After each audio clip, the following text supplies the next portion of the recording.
자, 오늘은 소망이 끊어진 사람의 태도 두 번째 시간을 함께 가지게 될 텐데요. 어저께는 경제적인 소망, 즉 세상 가운데에서 내가 가지고 싶었던 그 소망이 끊어진 사람에 대한 태도를 얘기한다면, 자, 오늘은요 두 번째 시간을 갖게 됩니다. 근데 오늘 본문에는 두 종류의 사람이 나옵니다. 먼저 첫 번째 사람을 함께 볼 텐데요. 24절을 우리가 같이 읽겠습니다. 24절입니다. 시작. 그가 이러한 명령을 받아 그들을 깊은 옥에 가두고 그 발을 착고에 든든히 채웠더니. 아멘. 자, 오늘 본문의 말씀을 보면 그가 이렇게 나와 있습니다. 그가. 자, 오늘 이 첫 번째 소망을 잃어버린 사람의 태도는 어떤 태도였느냐 하면, 어떤 사람이었냐면 그냥 일상을 살아가는 사람이었다는 거죠. 그가. 자, 오늘 이 그는 누구냐면 간수인데요. 이 간수가 그날 아침에 아마 그의 가족들에게서 배웅을 받고 이제 이 간수 역할을 감당하기 위해 감옥으로 왔을 수 있습니다. 자, 어떤 일이 일어날지 그는 전혀 상상하지 못하는 상황 가운데 오늘 이 간수 역할을 감당하고 있는 겁니다. 자, 그는 해야 할 일을 다 한 거죠. 명령대로 깊은 옥에 가두었고요. 그리고 발에 쇠고랑을 채워 놓았다라는 겁니다. 자, 근데 오늘 이 간수, 우리와 같은 모습의 이 사람에게 전혀 예상하지 못했던 모습이 발생하게 됩니다. 자, 26절을 같이 한번 볼까요? 26절입니다. 함께 했습니다. 시작. 이에 갑자기 큰 지진이 나서 옥토가 움직이고 문이 곧 다 열리며 모든 사람의 매인 것이 벗어진지라. 아멘. 자, 오늘 바울과 실라의 관점에서 보면 옥토가 움직이고 문이 열리고 그리고 매인 것이 다 벗어지는 사건은 아주 놀랍고 위대한 사건입니다. 그러나 이 간수의 입장에서 보자면 이 사건은 놀랍고 위대한 사건이 아니라 목숨이 걸린 사건입니다. 자, 그 당시 로마의 병사들 가운데서 이 간수의 역할을 하는 사람들은 만약 그들이 죄수들을 잃어버리게 되면 그들이 목숨으로 그의 모든 것을 갚아야 했던 것입니다.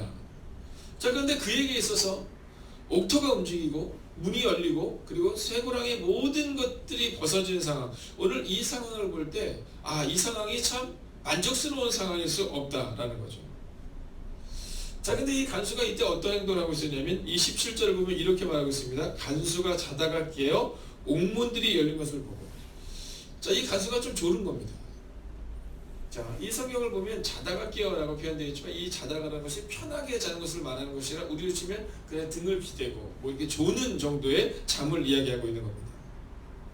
자, 자다가 깨었는데 보니까 어떤 일이 발생이 되어 있어요? 옥문들이 열려 있어요. 자, 그때 이 사람의 마음이 어땠을까 한번 상상해 보십시오. 바울과 실라의 관점에서 볼 때는 놀랍고 위대한 일이지만 이 간수의 입장에서 볼 때는 이 사건이 참으로 황망한 사건인 겁니다.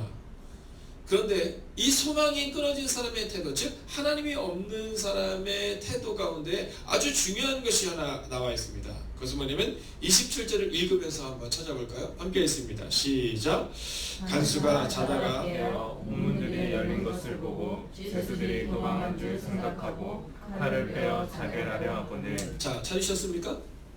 오늘 이 본문에서 아주 중요한 단어가 하나가 나오고 있죠. 그것은 뭐냐면 생각이라는 단어입니다.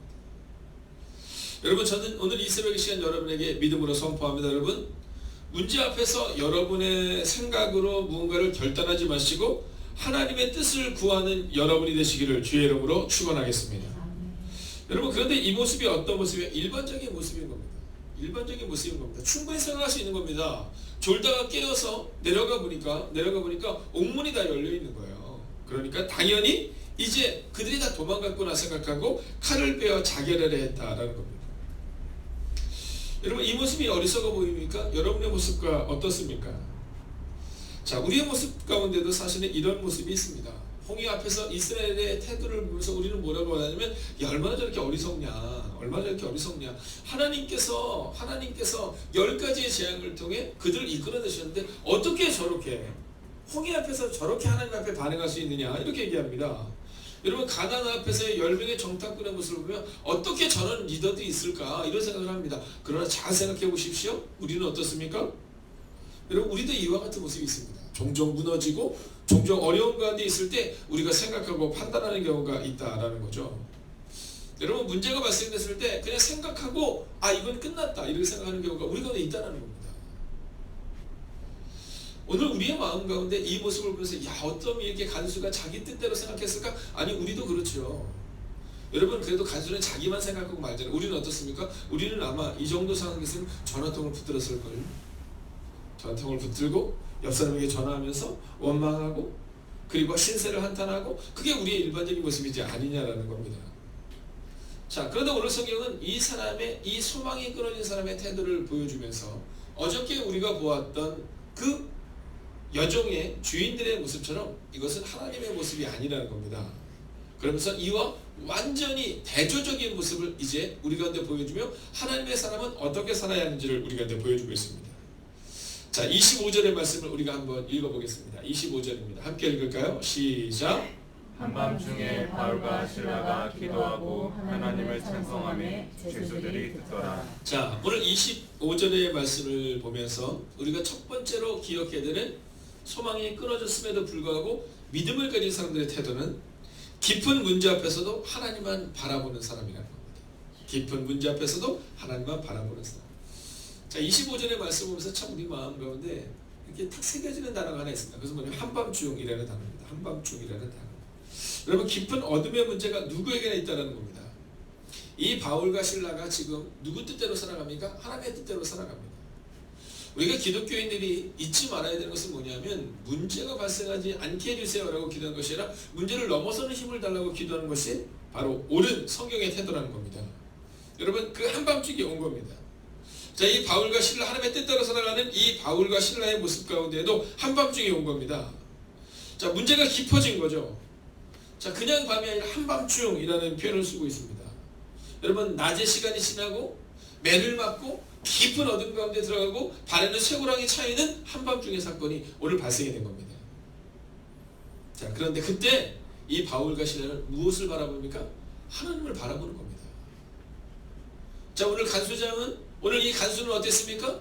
여러분 이 간수는 감옥문이 열려진 것을 보면서 나는 망했다라고 생각하는데 내 생각이 앞서 있는데 내가 주인공이 되고 있는데 이 바울과 실라는 이 한밤중에도 하나님만 바라보며 기도하고 찬송하는 모습, 즉 하나님께 집중하고 있다는 겁니다. 여러분 그리스도인들에게 있어서 중요한 태도는 바로 이겁니다. 누구에게 집중하고 있냐? 즉 하나님께 집중해야 한다는 겁니다. 하나님께 집중해야 한다. 여러분 깊은 문제와 깊은 절망 가운데서도 하나님만 바라보라는 것입니다. 여러분 저는 교회는요 우리가 만들어가는 곳이라고 생각합니다. 오늘 우리 가운데 있어서 아주 중요한 사실은 뭐냐면 바로 이러한 태도를 우리가 보여주고 가르칠 수 있어야 됩니다. 여러분 새 가족들이 왔을 때 그들을 깊은 기쁨으로 맞이하는 것 중요합니다. 그러나 여러분 그것은 1차적인 것에 불과합니다. 정말로 우리 가운데 필요한 것은 뭐냐면 바로 이 삶의 태도를 보여줘야 되는 겁니다. 교회를 다니면 문제가 없어요 이렇게 말해서는 안 됩니다. 교회를 다녀도 문제가 있을 수 있습니다. 다만 그 문제 앞에서도 하나님만 바라보는 삶의 태도를 여러분 보여줘야 된다는 겁니다. 여러분 우리 교회가 어디 있어 이거 소개할 수 있는 겁니다. 그러나 진정한 교회를 가르치고 진정한 교회를 보여주는 것은 여러분 우리의 삶으로 보여줘야 한다는 겁니다.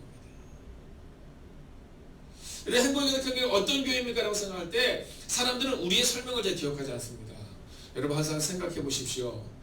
여러분 학교를 다닐 때 선생님이 우리가 가르쳐줬던 막 그 수학 방정식 막 이런 거 생각나십니까 지금? 여러분 잘 생각하지 않습니다. 배울 때는 그것을 배운 듯 했는데 지금 생각해보면 막 방정식이 어떻고 뭐 2차 방정식이 어떻고 함수가 어떻고 잘 기억이 나지 않아요.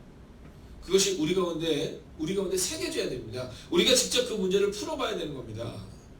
그리고 우리가 직접 그 문제를 해결해 봐야 하는 겁니다. 그래서 선생님이 있는 겁니다. 마찬가지로 오늘 이 바울과 실라를 통해서 오늘 이 감옥에서 일어난 사건의 아주 중요한 점은 옥토가 움직이고 문이 다 열리고 쇠고랑이 풀어졌다가 아닙니다. 오늘 이 바울과 실라가 보여줬다는 겁니다. 하나님을 바라보라 하는 것을 보여줬다는 거예요. 여러분 어떻게 빌립보 교회가 그렇게 아름답게 설 수 있었느냐? 여러분 한밤중을 지나는 이 바울과 실라가 있었기 때문이라는 겁니다.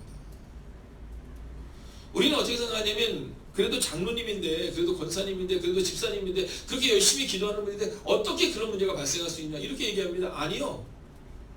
여러분 그렇게 가리키기 때문에 문제가 점점 더 커지는 겁니다. 여러분 새 가족들이 든든히 설 수가 없는 겁니다. 문제는 누구한테나 있는데 그 문제 앞에서 어떤 태도를 가지고 있느냐 이걸 보여주는 겁니다. 소망이 끊어진 듯한 이 바울과 실라가 하나님만 바라보는 그 태도를 사람들에게 보여줌으로 오늘 이 바울과 실라를 통해 오늘 이 간수의 온 가족들과 빌립보 교회가 든든히 서갈 수 있었다라는 겁니다. 혹시 오늘 여러분의 마음 가운데 여러분의 삶 가운데 문제 가운데 있다 하더라도 여러분 너무 걱정하지 마세요. 여러분은 그저 살아내는 겁니다. 오늘 이 바울과 실라가 한밤중에도 하나님만 바라보았던 것처럼 한밤중에 문제를 묵상하고 한밤중에 자기 상처를 묵상하고 한밤중에 자기 신세를 한탄한 것이 아니라 한밤중에도 하나님만 바라보았던 것처럼 여러분 그렇게 살아내는 모습을 우리가 보여줄 때 그때 하나님이 일하신다는 거예요. 여러분 언어를 조심해야 합니다. 언어를 조심해야 합니다. 그래서 내가 기도하는 사람인데 내가 장로인데 내가 권사인데 내가 집사인데 내가 목사인데 어떻게 이 문제가 해결되지 않을까? 여러분 이 언어를 우리 자녀들에게 그대로 계승하면 안 돼요. 새 가족들에게 계승하면 안 돼요. 어떻게 해야 돼요? 한밤중에도 하나님을 바라보는 모습을 보여줘야 한다는 거예요. 두 번째는 우선순위를 정해야 한다는 겁니다. 우선순위를 정해야 한다. 자, 이 한밤중을 지나고 있는 바울과 실라 정도 되면 여러분 진짜 하나님을 위해서 원망해도 괜찮을 만한 상황이지 않겠습니까? 여러분 지금 이 바울과 실라가 하나님 한 분 바라보고 예루살렘에서 안디옥까지 간 거잖아요.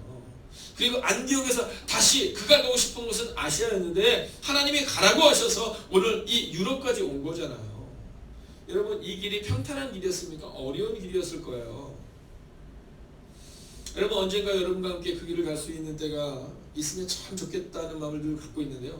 이 바울이 이 유럽에 있는 빌립보 교회를 향해서 갈 때 이 바울이 어떻게 갔겠느냐. 많은 학자들은 뭐라고 말하냐면 로마는 모든 길로 통한다라고 말하잖아요. 그 길을 맨발로 걸어갔을 거라는 거예요. 이 성경을 우리가 자세히 보는 것들이 필요한데 우리가 이 바울이 사역을 이렇게 할 때 보면 그에게 유라굴로라는 광풍이 불었다라는 표현이 나오는 때가 있습니다. 여러분 그런 것을 보면서 그때가 언제냐면 겨울이었을 것으로 우리가 알게 돼요. 여러분 바울이 딱 복음을 전하러 가는데 여러분 생각해 보세요. 우리가 복음을 전할 때 바울이 복음을 전하는데 막 꽃이 핀 거예요. 5월달 그죠? 막 꽃이 피어 있고 힘들지만 막 그 꽃이 피면서 주님과 함께 걸어가 막 노래하면서 막 걸어가는 거 막 우리가 상상하지만 그렇지 않았을 거라는 거예요. 여러분 어쩌면 그 추운 겨울날 여러분 그 먼 길을 걸어가는 거예요. 여러분 추운 겨울날 1시간 이상 걸어본 적 있으세요? 여러분 그 추운 겨울날 배를 타본 적 있으세요? 오늘 바울은 그렇게 걸어가는 거예요. 그러다가 오늘 고난을 만난 거예요. 그런데 그는 우선순위를 정해요. 우선순위를 정해요. 여러분 오늘 이 새벽 이 시간 여러분에게 믿음으로 선포합니다. 우선순위를 정하십시오. 여러분 우리 왕에는 우선순위를 정해야 돼요. 우선순위를 정해야 돼요. 어떤 우선순위입니까? 기도하고 찬송하기로 우선순위를 정한 거예요. 기도하고 찬송하기로 우선순위를 정한 겁니다. 여러분 이제 전화통 붙드는 것 좀 하지 마세요. 네. 여러분 전화통 붙들고 막 사람들 찾아가고 하지 마세요. 여러분 우선순위를 정하는 거예요. 기도하고 찬송하기로 우선순위를 정하는 거예요. 이제 우리 행복의 가득한 교회에서 그 나눔을 같이 하는 목장 모임이 계속해서 매주마다 진행되어지는 것을 위해서 기도하며 준비하고 있습니다.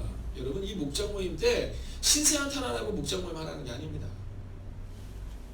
여러분 목장 모임 때 모여서 늘 뭐 신세 한탄하고 어려운 얘기하라고 해서 목장 모임을 갖는 것이 아니라 한밤중의 사건을 같이 나누는 거예요.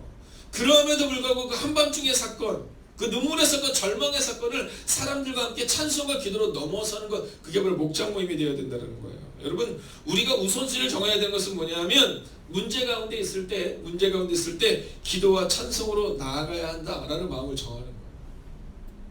여러분, 문제가 있을 때 어디로 가셔야 돼요? 문제가 있을 때 이 교회로 오셔야 합니다. 여러분, 24시간 여러분이 기도할 수 있도록 준비되어 있어요. 여러분, 여러분이 오시면 중보기도 시리즈도 준비되어 있어요. 여러분, 우리 가운데 어떤 문제가 있을 때 우선순위를 정하는 거예요. 기도하겠다. 우선순위가 우리 가운데 정해지면 그러면 그 문제를 넘어설 수 있어요. 그런데 그 한밤중의 사건 가운데 있을 때 우리는 어떠한 착각을 하느냐 하면 그 우선순위의 문제를 하나님께 두고 찬송과 기도로 나아가지 못해요. 자꾸만 세상적인 방법으로 가고 싶어요. 여러분, 홍해 앞에서 이스라엘 백성들이 여러분 그 가나안 앞에서 이스라엘 백성들이 10명의 정탐꾼의 얘기를 듣고 어떻게 행동해요? 성경을 자세히 보면 온 이스라엘들이 원망했더라 이렇게 기록해요. 온 이스라엘들이 우리는 망했다 이렇게 말하더래요. 누구한테 들었겠어요? 누구한테 들었겠어요, 여러분? 한번 상상해보세요. 누구한테 들었겠어요? 200만 명의 사람들이 그 앞에서 10명의 정탐꾼이 하는 얘기를 들었겠어요? 아니요. 10명의 정탐꾼이 이제 모세에게 보고하는 거예요. 이거 안 될 것 같다. 근데 그 얘기를 누가 들어요? 그 옆에 있는 사람이 들어요. 그 옆에 있는 사람들이 듣고 들어서요. 여러분 저 끝에 있는 세운자매가 저 끝에 있는 것처럼 저 끝에 있는 그 사람에게 전달되는데 얼마 걸리지 않아요. 근데 어쩌면 그렇게 순종적인지 몰라요. 그때만큼은. 여러분 이스라엘 백성들이 별로 순종적이지 않는데 그때만큼은 순종적이에요. 망했다는 얘기가 순종적으로 계속 전달해요. 그래서 끝에 있는 사람까지도 어린아이들에 대해서 모든 이스라엘 백성이 우리는 다 망했다 이렇게 결정해요. 여러분 우선순위를 정하자면 이렇게 되는 겁니다. 여러분이 어떤 얘기를 하느냐에 따라서 완전히 달라지는 거예요. 여러분 한밤중을 지나고 있는 권사님이 한밤중을 지나고 있는 장로님이 찬송과 기도로 나아가는 것을 보잖아요. 그러면요 새가족들도 또는 우리의 다음 젊은이들도 찬송과 기도로 나아가요. 근데 본 게 뭐냐면 한밤중을 지날 때 원망하는 태도를 보는 거예요. 본 게 뭐냐면 한밤중을 지나는데 눈물 가운데 절망 가운데 안 된다고 말하는 부정적인 생각들을 그냥 본 거예요. 우선순위를 본 거죠. 그리고 나서 그들도 결정해요. 우리 다음 세대도 결정합니다. 우리는 다 망했다 하기로. 여러분 여러분의 언어는 여러분만 망하게 하는 게 아니에요. 여러분의 자녀들까지도 40년간 광야를 헤매게 해요. 여러분 그 자녀들은 무슨 잘못입니까? 그 자녀들은 무슨 잘못이에요? 왜 좋은 교회를 만들어야 돼야 하느냐? 여러분 단순하고 명료해요. 우리가 우선순위를 정하여 찬송과 기도로 나아갈 때 하나님께서 우리의 다음 세대들도 우리의 자녀들도 찬송과 기도로 살아가는 모습을 보여준다는 거예요. 자 이제 마지막 세 번째입니다. 그것은 바로 증명해야 한다는 겁니다. 증명해야 한다. 교회는요 증명하는 사람들과 망하게 하는 사람들로 나눠집니다. 여러분 상상해보세요. 홍해 앞에서 증명했던 사람 모세 한 명밖에 없었어요. 가나안 땅 앞에서 여러분 증명했던 사람 모세와 여호수아와 갈렙 3명밖에 없었어요. 그마저도 이 모세는 그 땅에 들어가지 보지도 못하고 오직 여호수아와 갈렙 이 두 사람만이 그 땅에 들어가요. 교회는 어떤 사람들이 만들어 나가냐면 증명하는 사람들이 만들어 나가야 된다는 겁니다. 여러분 교회를 다니는 사람들은 어떤 사람들이냐면 세상 가운데서 증명하는 사람들, 이 사람들이 바로 교회를 다니는 교인들이라는 겁니다. 자 주님께서 이 교회에 대해서 말씀하실 때 처음 교회에 대해서 말씀하신 장면이 어느 장면이냐면 베드로를 향해서 이렇게 말씀하세요. 자 베드로를 향해서 베드로야 이렇게 얘기해요. 베드로야. 자 베드로를 향해서 주님이 정해주세요. 너는 베드로라 이렇게 정해주세요. 여러분 베드로가 내가 베드로가 될 거야 이렇게 말하는 것이 아니라 주님이 말씀하실 때 뭐라고 말씀하시면 너는 베드로라 이렇게 말씀하세요. 너는 베드로라. 할렐루야. 여러분 오늘 하나님이 우리 가운데 뭐라고 말씀하시냐면 너는 베드로라 이렇게 말씀하세요. 너는 반석이다. 그리고 내가 내 교회를 이 반석 위에 세우겠다 이렇게 말씀하세요. 여러분 우리는 착각하죠. 하나님이 세우시는 교회에 대해서 착각합니다. 성경은 분명히 뭐라고 말하냐면 베드로를 향해서 너는 베드로라 내가 이 반석 위에 내 교회를 세우겠다 이렇게 말해요. 오늘 이 새벽 이 시간에 하나님이 뭐라고 말씀하시는지 아세요? 사랑하는 장로님을 향해, 사랑하는 권사님을 향해, 사랑하는 집사님을 향해, 사랑하는 젊은 지체들을 향해 이렇게 말씀하고 있는 거예요. 너는 베드로라 내가 이 반석 위에 즉 너라는 반석 위에 내 교회를 세우겠다 이렇게 말씀합니다. 오늘 바울과 신라 위에 빌립보 교회가 세워져야 한다는 것을 알았어요. 그래서 살아낸 거죠. 근데 우리는 자꾸 착각하잖아요. 우리는 어떤 착각 가운데 있느냐면 오늘 우리가 좀 아까 읽었던 것처럼 생각 가운데 있는 교회를 생각해요. 교회는 이래야 된다는 거예요. 그래서 이런 교회를 만들어야 된다는 거예요. 무슨 말도 안 되는 얼토당토하는 소리를 하고 있어요. 여러분 내가 생각하는 교회를 세우기 위해서 자꾸만 나아가다가 문제가 발생이 되는 거예요. 성경은 내가 생각하는 교회를 세우라 이렇게 말하는 것이 아니라 너는 베드로인데 내가 이 반석의 교회를 세우겠다. 즉 너희들 위해 내 교회를 세우겠다 이렇게 말씀하고 있다는 거예요. 근데 우리는 우리가 생각하는 교회, 어디서 들은 교회, 어디서 본 교회 그런 교회를 만들어야 된다는 거예요. 아, 저 교회는 저렇게 하고 있는데 우리도 이렇게 해야 되지 않느냐. 아, 저 교회는 저렇게 하고 있는데 우리도 이렇게 해야 되지 않느냐. 저 교회는 저렇게 해서 교회를 부흥시켰으니 우리는 이렇게 해야지 교회가 부흥돼야 되지 않느냐. 아니 성경은요 부흥에 대해서 그렇게 말하지 않아요.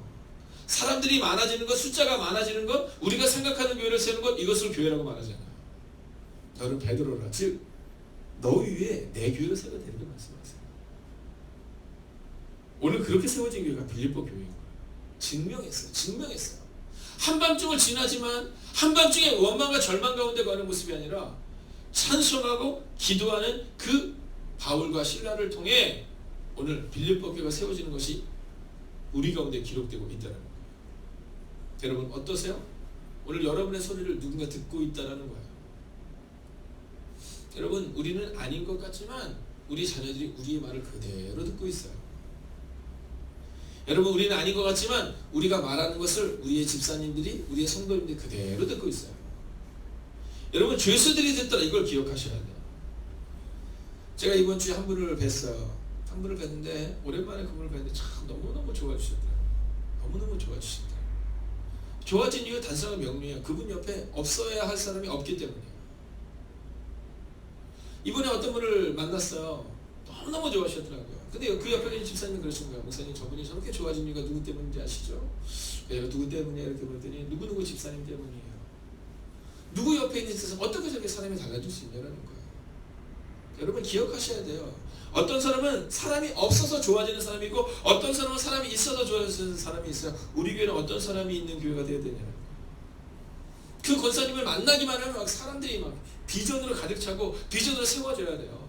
근데 어떤 분을 만나기만 하면 막 사람들이 자꾸 죽어가요. 그 주변에 있는 사람들이 자꾸 교회를 떠나요. 여러분 여러분의 자녀들을 잘 생각해 보세요. 우리는 어떠한 자녀들에게 어떠한 모습을 보여야 되느냐.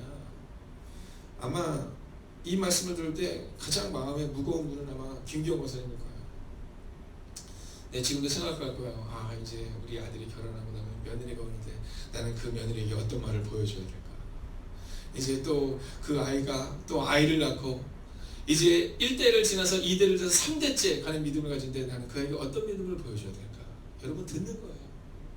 여러분 할머니들이 해야 되는 가장 큰 일, 이제 김기영 권사님이 아니에요. 김기영 할머니가 곧 되실 거예요. 네, 나는 언제나 접다성하지만 곧 할머니가 되세요. 제가 이어나가는데 수년내로 할머니가 되세요. 여러분 할머니가 가장 많이 해야 되는 것은 아이들이 할머니의 기도를 들으면서 자요. 막 할머니한테 막 머리를 막 들이밀어야 되는 거예요. 네, 할아버지한테 막 머리를 밀고 막 오늘 무슨 아주 중요한 날인데 오늘 졸업식이에요. 기도해 주세요. 오늘 생일인데 기도해 주세요. 여러분 자녀들이 듣는 것, 손주들이 듣는 것은 늘 그 기도의 소리를 들어야 되는 거예요. 어렸을 때부터 보거든요. 야, 문제가 우리 가운데 있었는데 그럼에도 불구하고 늘 그 문제 앞에서도 찬송과 기도로 나아가는 할머니 할아버지의 뒷모습을 보고 장로님 모습의 뒷모습을 보고 그리고 사람들의 모습이 변화되는 거예요. 여러분 28절을 한번 봐주세요. 바울이 크게 소리를 내되 내 몸을 상하지 말라 우리가 다 여기 있노라니. 여러분 소리는 이런 데 지르는 거예요. 여러분 증명하는 거예요. 한 영혼을 살릴 때 증명하는 거예요. 여러분 매를 맞으면서 막 원망하고 내가 하나님 위해서 이렇게 일하는데 막 소리 지르고 막 소리 지르고 막 이러는 게 아니라 여러분 바울이 크게 소리를 내는데 언제요? 한 영혼을 살리기 위해서 생각 가운데 자기를 자결하고 하는 자를 위해서 소리를 지르고 있어요. 여러분 우리 입술이 열릴 때마다 우리의 자녀들이 우리의 다음 세대들이 할머니 할아버지의 기도, 엄마 아빠의 기도를 듣고 자라야 되는 거예요. 그리고 나면 어떤 일이 일어나지 아십니까? 29절을 마지막으로 읽고 마치겠습니다. 함께 했습니다. 시작. 간수가 등불을 달라고 하며 뛰어들어가 무서워 떨며 바울과 실라 앞에 엎드리고. 자, 오늘 29절을 보면 이 신적 병해감에 대한 이야기가 나오고 있습니다. 자, 오늘 이 간수는 어떤 사람이냐면 간수는 쉽게 얘기하면 위에 있는 사람이고 바울과 실라는 죄수인 거예요. 근데 완전히 달라지는 장면이 기록되어 있죠. 뛰어들어가 무서워 떨며 이렇게 나와 있어요. 자, 바울과 실라 앞에 무서워 떨고 있다는 거예요. 여러분 교회는 어떤 존재가 되냐? 바로 이런 증명하는 교회가 되는 거예요. 여러분 어떤 분이 저한테 이렇게 얘기를 할 때 요즘 젊은이들에게 제가 하지 말라고 하는 단어가 있어요. 그게 뭐냐면 개독교 이런 단어입니다. 여러분 제가 젊은이들 그런 단어 쓰면 막 뭐라 그래요. 야 우리만큼은 그런 단어 쓰면 안 되지 않겠니? 이런 얘기를 해요. 근데 제가 보니까 요즘 어른들 중에서도 그런 단어를 쓰는 분들이 있으시더라고요. 요즘 사람들이 우리를 향해서 그렇게 부르는데 우리가 새로운 교회를 만들어야 되는 틀린 얘기예요. 여러분 말한 대로 갚는 거예요. 여러분 우리가 생각하는 것이 자꾸 나오는 거예요. 우리 다음 젊은이들에게도 그런 얘기 하지 마세요. 여러분 특별히 목장 모임 가지실 때 뭐 지금 뭐 개독교라고 불리고 이런 얘기 절대 하셔서 안 됩니다. 여러분 언어를 좀 바꾸셔야 돼요. 언어를 바꾸셔야 돼요. 여러분 우리 스스로를 자꾸 낮추는 말을 하니까, 우리 스스로가 자꾸 안 된다고 얘기를 하니까 여러분 세상이 우리를 우습게 보는 거예요. 오늘 이 간수가 바울과 실라 앞에 딱 엎드리는데 뭐라고 나와요? 무서워 떨며. 여러분 이게 바로 신적 경외감. 여러분 저는 여러분이 세상 가운데 살아갈 때 이 신적 경외감을 증거하는 사람 되길 바랍니다. 이 신적 경외감을 증명하셔야 돼요. 어려움이 없었어요. 없죠? 여러분 어떻게 어려움이 없을 수 있습니까? 여러분 은퇴하신 장로님들께 여쭤보세요. 여러분 원로장님께 여쭤보세요. 어려움이 없으시냐고. 우리 은퇴하신 권사님들께 여쭤보세요. 어려움이 없었냐고. 우리 모두에게 어려움이 있었던 겁니다. 그러나 그 어려움을 넘어서는 증명하는 사람들을 통해 신적 경외감이 생겨서 그 앞에 엎드리게 되는 거예요. 엎드리게 되는 거예요. 여러분 왜 사람들이 우리를 존중하지 않을까? 여러분 그렇게 말할 필요도 없어요. 우리 가운데 신적 경외감을 경험하고 그것을 증명할 수 있는 믿음이 없었기 때문이에요. 우리가 신적 경외감을 증명할 수 있는 사람이 되면 여러분 나를 존중해라라는 말을 하지 않아도 여러분 사람들이 우리를 존중하게 되어 있어요.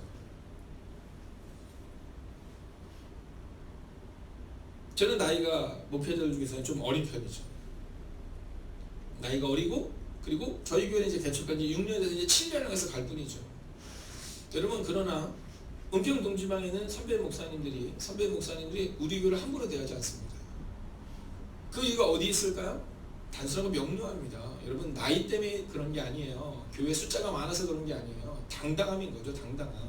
행복이 가득한 교회는 오직 복음으로 세워져 가고 있다라는 것을 그분들이 알기 때문이에요. 여러분 세상 가운데서도 마찬가지의 삶을 살아야 됩니다. 세상의 사람들이 우리를 바라보면서 우리 앞에 엎드려서 우리가 어떻게 해야 구원을 얻으리까라고 물을 수 있는 여러분 문제 앞에서의 태도를 먼저 보여야 된다는 거예요. 잘 될 때는 힘있는 모습처럼 막 살아가는데 문제만 생겼다 하면 막 벌벌벌 떠는 모습이 아니라 오늘 이 바울과 실라처럼 문제 앞에서도 벌벌벌 떠는 것이 아니라 오직 우선순위를 하나님께 두고 기도하고 찬양하는 그 바울과 실라를 통해 여러분 하나님을 전혀 알지 못했던 이 간수도 하나님을 만나는 은혜가, 무릎을 꿇는 은혜가 임했더라. 오늘 어떤 삶을 사시겠습니까?